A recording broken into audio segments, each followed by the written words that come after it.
The New York Knicks have officially set the terms for the Eastern Conference Semifinals, and the terms are absolute dominance, a 137-98 demolition of the Philadelphia 76ers in Game 1 is not just a victory, it is a structural exposure of a team that arrived at the Mecca physically exhausted and tactically unprepared. While the national narrative will focus on Philly's fatigue from their 7-game war with Boston, the even-keeled perspective is that the Knicks' architecture is simply too synchronized for a star-heavy system to handle. We saw a level of surgical precision that turned a high-stakes playoff opener into a wire-to-wire victory lap. Today we're breaking down the 35-point masterclass from Jalen Brunson, the defensive floor that erased Tyrese Maxey, and why the current rotation shifts have made this 53-win roster the most dangerous unit in basketball. Now, to understand the macro context of Game 1, you have to look at the sheer efficiency of the Knicks' offensive floor. Shooting 63% from the field in a playoff game is bordering on historic,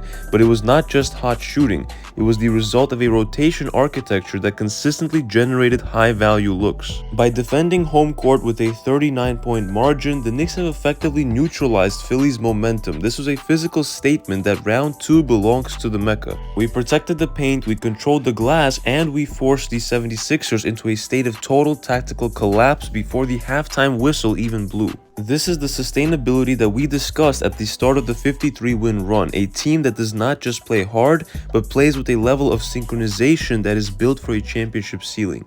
We have to talk about the hub of this performance, and that is Jalen Brunson. 35 points on surgical shooting splits is the all-NBA masterclass that we expected. Brunson was not just driving, he was using architectural deceleration to freeze the Philly perimeter. Notice how he manipulates the rotation gravity. By dragging Joel Embiid out of the paint, Brunson creates a vacuum in the restricted area that the 76ers simply could not fill. Whether it was the three-point ball or the mid-range hub, the captain was in total command of the pace. Philly arrived with a star-heavy identity, but Brunson proved that a disciplined architecture will beat individual talent every single time. He treated the 76ers coverage like a puzzle that he had already solved in the film room, and by the fourth quarter, the answers were non-existent. Now let's address the wild card for Game 1, the rotation adjustment. We saw Jeremy Sohan on the injury report with left hamstring tightness, and as the game progressed, it became clear that Mike Brown was content to keep his wild card in the deck for the series opener. In his place, we saw a heavy dose of the guard trio, Jose Alvarado, Deuce McBride, and Jordan Clarkson, and then OG Anunoby and Mikal Bridges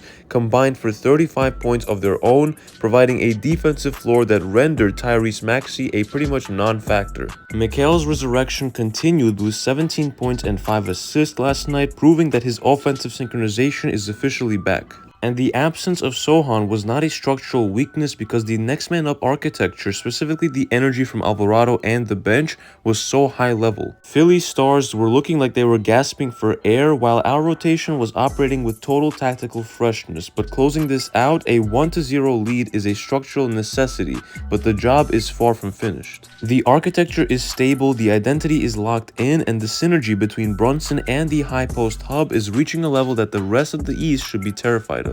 I'm staying even-keeled, but we enjoyed the blowout last night, and Game 2 is about maintaining that same level of urgency. Philly will adjust, Embiid will be desperate, and we have to be ready to execute the protocol once again. But Knicks fans, let me know in the comments, do you think the Knicks have officially broken Philly's spirit, or was this just a tired legs game for the Sixers? Personally, I do think that it was the latter, in that the 76ers were probably exhausted from a 7-game series that was physical against Boston. And I just can't see someone like Tyrese Maxey taking only 9 shots for the entire game in Game 2 again. And one more thing to note is that the Knicks bigs like Karl-Anthony Towns and Mitchell Robinson, they need to be more disciplined when playing against Joel Embiid. Because as we saw last night, he was baiting them into foul calls and into jumping in the air. And I know that they will adjust because they will watch the film today and see what they did that was wrong.